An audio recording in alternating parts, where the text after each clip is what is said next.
All right, another Big East preview. Today we're going to talk about Marquette. I've got Ben Steele from the Milwaukee Journal-Sentinel coming on to talk about the Golden Eagles here in a second. When you look at Marquette's offseason this year, they could be seen as one of the most boring teams in the conference, or you could view them as one of the most interesting teams in the conference, depending on how you look at it. They didn't lose anyone or add anyone via the transfer portal, but that's also interesting because building a roster in 2024 usually means you're going to go to the transfer portal. You're going to try to find stop gaps and improve your roster on a year-to-year basis.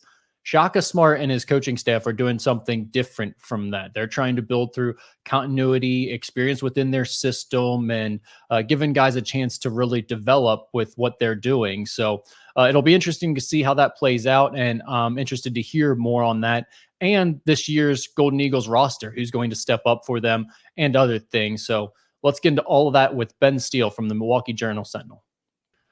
All right, Ben Steele is joining me now. And Ben, thank you for doing this first and foremost. This Marquette team last year, 27-10 overall, 14-6 in the Big East, ended up with a 2 seed in the NCAA tournament and then lost to NC State in the Sweet 16. Tyler Kolek and Oso Ighodaro were both drafted.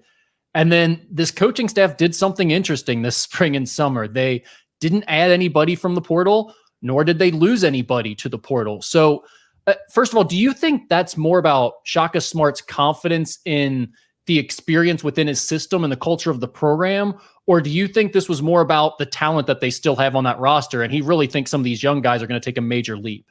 Well, I think it's both. It's very conscious effort on Shaka Smart's part when he took this job at Marquette. I think he had, if you go back and look at his teams at Texas, they certainly experimented with a lot of one-and-done guys. I think when he came to Marquette, he really wanted to establish himself as a culture, like he did at VCU, have guys here 4 years. It's kind of, it's very old school, especially in today's game. So he's really bet on that, and he really sells that when he's out recruiting guys and bringing guys in. And, the regular season success, it speaks for itself. It's working. So I think it's a little bit both. I mean, they lost a lot of guys last year. People weren't sure of how good they were going to be. Guys picked up right where the other guys left off, and it just keeps going. It's really old school. It's really fascinating to watch how he's built this, kind of going against the grain a little bit. Yeah, I was just saying, Marquette could be seen as like one of the most boring storylines of the offseason or one of the most interesting in the Big East, because this is a unique way of doing things in 2024, of just trying to build from within. And he also really changed up his style of play and his philosophies on the offensive side of the ball a couple years back. Mm-hmm. Do you think that he really found something that works for him on that side? Or do you think that Tyler Kolek was a really special player who made that work, and the combination of him and Oso Ighodaro was something super unique? Yeah, I think it's going to be really interesting to watch this year. It's probably the most interesting thing that I'm going to be looking at in these early games is how different the style is going to be. With Tyler and Oso, those guys were just super smart players. Marquette doesn't run a lot of set plays. That's kind of like their free-flowing style, and it just really relies on those guys to make a lot of reads. And there's a reason Tyler Kolek was drafted as a 6'2", kind of basic athletic guy in the NBA, is because he's got like a supercomputer basketball brain, and he was really fit to that style. Really, really like everything kind of flowed through both those guys. Oso too is a really intelligent passer. They ran a lot of actions, just him like getting a lot of guys, a lot of open shots, and it's going to be different this year. There's kind of like a lack of a true point guard, I guess you could say, on this team. Like Cam Jones is going to handle the ball a lot this year. I'm sure we'll talk about him during this podcast. And he's been really good in like pick and roll situations. But Tyler Kolek was like a special talent in that. And it's going to be interesting to see like what kind of tweaks that offense is gonna have this year. How much confidence do you personally have in this style of roster building in this current era of college basketball? Do you think you can build a team this way and have success? I think as long as the wins keep coming and, there's proof of concept there, I think maybe one bad year could like derail the whole thing, and like people go search for better opportunities everywhere. But it seems to be working right now. You look around the college basketball landscape, there's not a lot of teams doing it this way. Purdue is one of them. They've kind of had similar kind of success. Michigan State, I think, is one other team that didn't have any transfers out this year. They've obviously been, some models of consistent success with as long as Izzo's been there. I mean, they've kind of had some ups and downs recently, but yeah, it's I think it's working right now. I mean, and they're going to keep going for it. It's not. I don't think he's going to change his style up anytime soon. You mentioned Cam Jones. He's a guy that's clearly going to be the face of the program this year. Do you think he looks better with an increased role, or is it going to be more difficult without some of those other stars around him? No, I think Cam Jones is a pure hooper. I'm sure Xavier fans will remember that game down in Xavier, last regular season game of the season last year. He had 30 points and 9 assists, probably the best game, all around game of his college career.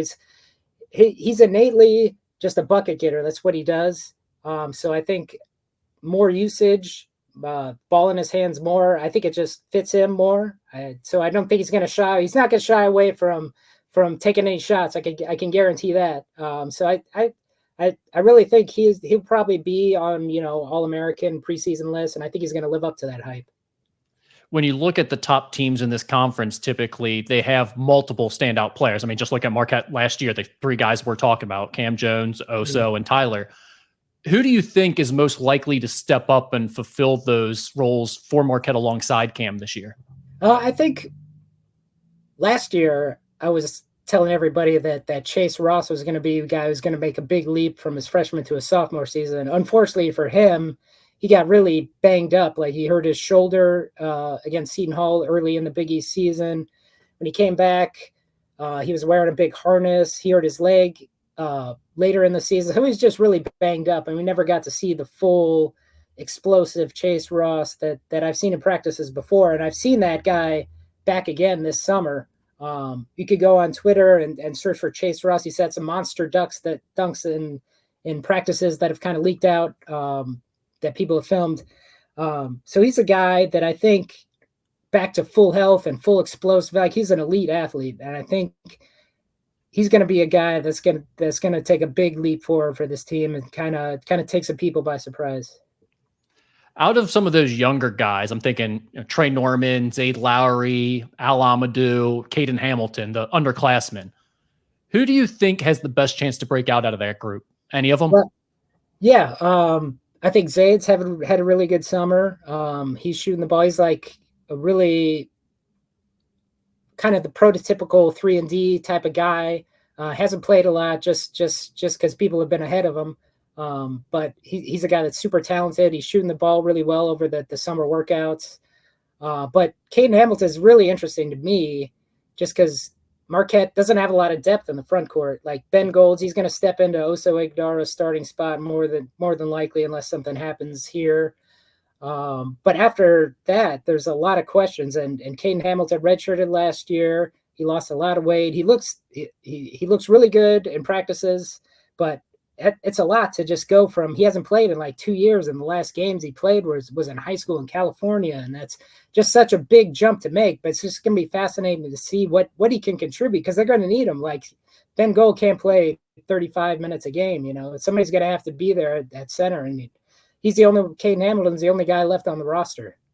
Yeah, it's funny because that was actually one of the things that I wanted to ask you about next, was how you viewed this front court. Because I can think back to last year, you were on site there before the Sweet 16 doing like a video I watched, and you were talking about, one of the matchup concerns here is obviously you've got to deal with NC State's inside presence, and the front court depth just isn't there for Marquette if Oso were to get in foul trouble. Well, now it's a year later, Oso's gone, and I mean, there isn't a clear guy ready to step in and play major minutes aside from Gold in the front court. Like, how do you view the front court situation? Is that a weakness for this team, or do you think those guys are ready to fill that?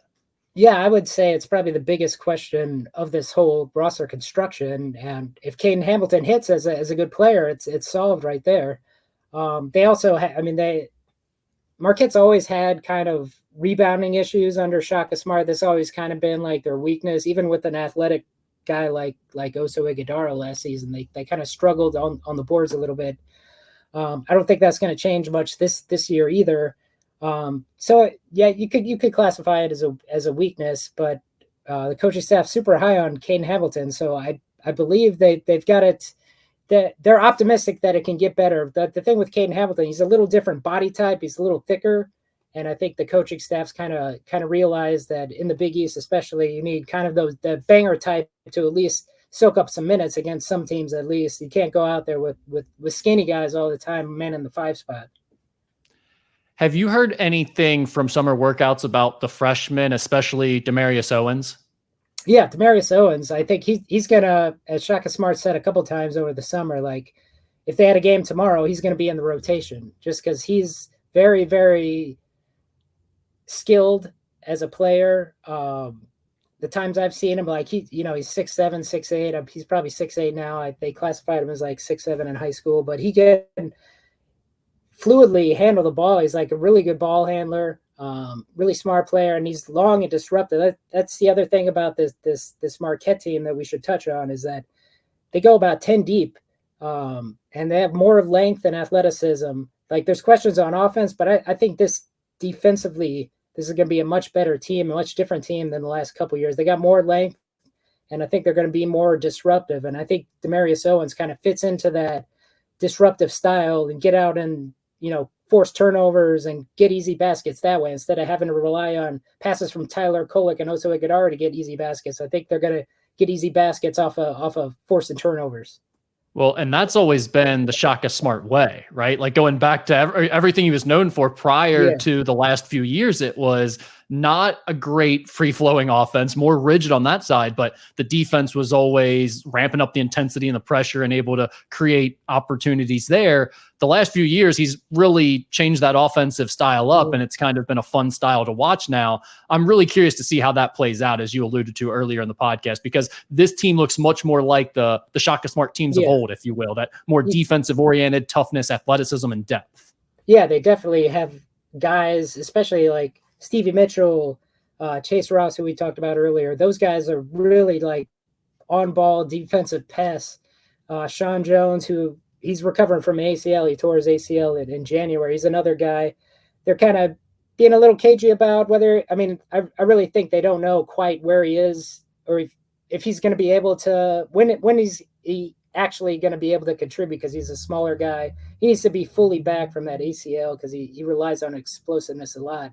So that's another thing to watch with this Marquette team and the depth of point guard. But yeah, I think this is definitely has a more Shaka Smart defensive pest.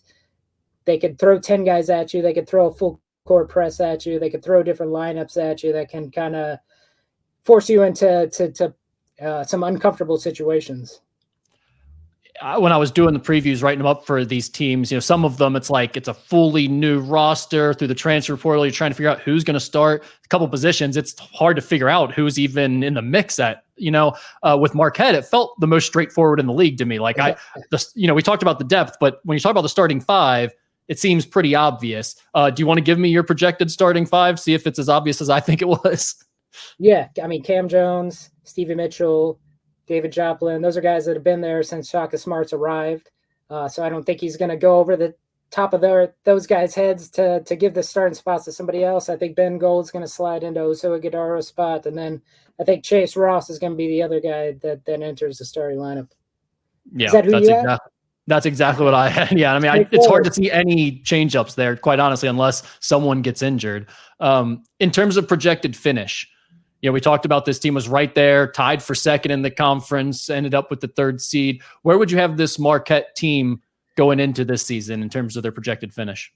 I think, a top 4, top 3 finish in the Big East is reasonable for this roster. Nationally, most or way too early top 25 polls have them like 14th, top 15 in the nation. I think that's pretty fair. That's probably right around where I would have them.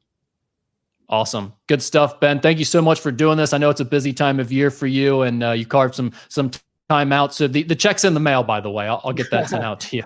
Appreciate it. It's the NIL era. You gotta pay to play. That's right. Ben Steele. Thank you. Great stuff there from Ben Steele. Once again, I want to really thank him for coming on the show and spending some time with us to talk about Marquette. And again, it's just it's an interesting situation there with what Shaka Smart and his staff are doing this year. And I think there are going to be a lot of people who are won over by this style of operating in the NIL era and the transfer portal era. They're going to want to see teams built from the ground up, sort of that quote unquote homegrown, if you will, even though obviously these players are coming from all over the country, but guys that you recruit yourself and you develop and you build into something bigger. I think a lot of people are going to like that.